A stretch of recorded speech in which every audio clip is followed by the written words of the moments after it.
We all have an ordinary experience of suffering, but we especially see suffering in those who are facing terminal illness. And in the context of that kind of suffering, there's one option that's offered to some people. It's the option to eat or not to eat. My name is Father Kyle Behrens, and today I'll be talking about the problem of voluntarily stopping eating and drinking in the face of terminal illness. My objectives this day are going to be to clarify the facts and data about voluntarily stopping eating and drinking, otherwise known as VSED, to evaluate VSED according to the process for decision-making for Catholics by Dr. Brahini, and to recommend ultimately that VSED is never able to compassionately and properly care for the terminally ill patient. We must accompany them and not abandon them to the despair that they face and the suffering that they face at the end of life. Now, it's helpful to get a working definition of VSED as we begin this discussion. VSED is any action by a competent, capacitated person who voluntarily and deliberately chooses to stop eating and drinking, with the primary intention of hastening death because of the persistence of unacceptable suffering. Now, let's break this down a little bit. It's a competent, capacitated person, so they have full use of their will and of their knowledge so as to make this decision, which is made voluntarily and deliberately to stop eating and drinking, with the full knowledge and intention that by doing that, they will hasten their own death, all so that they can avoid suffering. I think it's important as we begin to evaluate that definition and the understanding of VSED that the ERDs clearly state that for medicine, we must care even when we cannot cure. And so to help evaluate this, we'll be using Dr. Brahini's process for ethical decision-making for Catholics. And he lists mainly 4 steps. 1, clarify the facts, data, and process of decision-making so as to allow for informed consent. 2nd, to ensure that the objective dimensions of the action are sound. 3rd, to ensure that the subjective dimensions of the action are sound. And then finally, to make sure that before any action is done, the development and exercise of virtue is possible. So first, let us clarify the facts. VSED is different than what the natural process of the loss of appetite. VSED is a deliberate choice to stop eating and drinking even when eating and drinking is still able to happen and the body can assimilate the nutrients, with that primary intention of hastening death. Now, normally, as a body is shutting down, as we're approaching death, we lose our appetite. We no longer want to eat or drink. But the key is there's no intention to hasten death. It's just a living out of the natural process. Now, to further clarify this, I want to simply read to you the definition from the Ethical and Religious Directives, the definition of euthanasia. They state this: euthanasia is an action or omission that of itself or by intention causes death in order to alleviate suffering.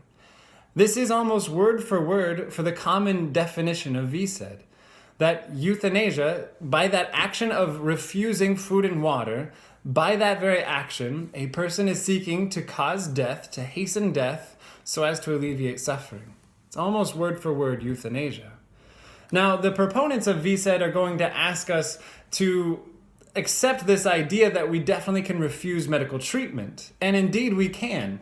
And this brings up this idea of ordinary versus extraordinary care. But as we begin this discussion of can we refuse medical treatment, just remember a question. Is food and water a medical treatment in the case of VSED? Now, to help in this discussion, again, we got to understand that distinction between ordinary and extraordinary care. And the main thing to remember within both of these, as the ERDs state in paragraph 56 and 57, is that it's the patient's judgment as to whether or not the treatment offers a reasonable hope of benefit or not. If it does offer that hope of benefit, then it is something that would be ordinary care. If it seems excessively burdensome or unreasonably burdensome, then it would be extraordinary care and not obligatory. So the question comes down to is, as Pope and Anderson say, they say that VSED is an underutilized and almost underground mechanism of treatment. But I think the big question is food and water a treatment for something in the case of VSED? With VSED, is oral food and water a medical action, or is it actually just the proper stewardship of the gift of life? Now, Pope John Paul II has a great response to this in one of his addresses. He says the administration of water and food, even when provided by artificial means, always represents a natural means of preserving life, not a medical act.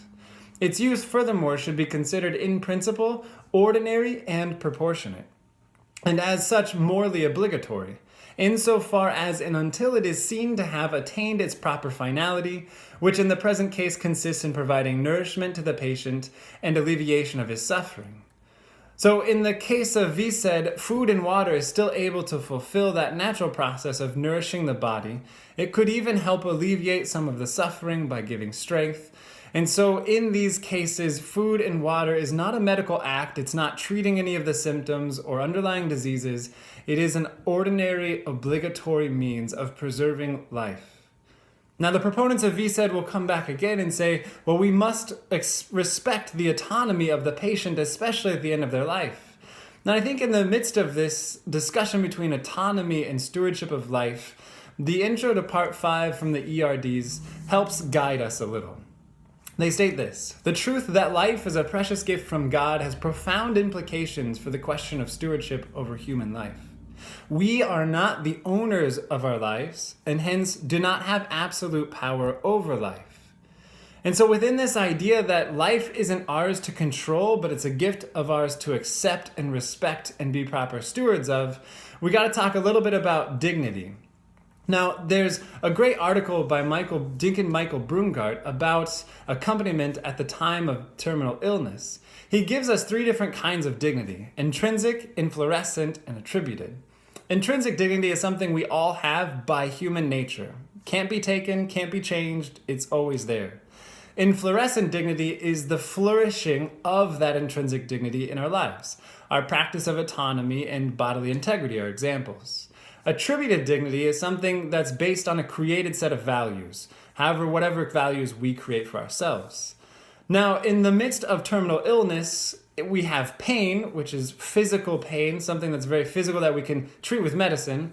And then we have suffering. Suffering especially is a loss of dignity. And very often in the face of terminal illness, it's that inflorescent dignity and that attributed dignity that is seen as lost, that loss of autonomy, of bodily integrity, that dependence upon others, that lack of control, that causes the suffering that people face and that they seek to cure through VSED. But indeed, we cannot cure and we cannot simply just rescue people from depression or despair or a loss of dignity. We cannot abandon them through practicing VSED, and we cannot abandon them by rejecting them if they ask to practice VSED. What we need to do is to have proper accompaniment of those who are facing that loss of dignity, who are facing terminal illness. This means that we have to recognize suffering and the loss of dignity and the fear that these people are facing. We have to address them through difficult but compassionate conversations. This is where the exercise of virtue comes into this whole discussion. We have to be willing to have difficult conversations with people who request VSED and families who might request VSED. To be able to challenge them to see that their life, though has changed, is not undignified. That suffering is present, but it is redeemable, especially when united to Christ. This causes us to continue a person-centered kind of care rather than a rescue-centered kind of care. Because we can't cure death, but we can care for people as death approaches. So we have to have that fortitude to stand up for good human life and be sure not to overemphasize this rescue mentality. Now, in the midst of this, we're going to get requests for VSED, and indeed we can never cooperate with it because VSED, as was shown before, is an act of euthanasia. But we must still care for the person. But even if we are requested of us, if it is requested of us, there are some conscious protections for us, but not a whole lot. A lot of these are dependent on certain judges and how they interpret the law, and a lot of that is up in the air, especially in our culture today. But Paul Menzel says that the strongest threat to VSED's legal and moral acceptability still pivots on its potential character as suicide. In U.S. law, suicide is not a crime, but it is not a person's legal right either. So for Catholic healthcare providers, the true response to a request for VSED is true accompaniment. Accept the fact that they've lost dignity, that they are truly suffering, and that they need to feel God's love. and we can never abandon them by practicing VSED or by letting them go if they request it.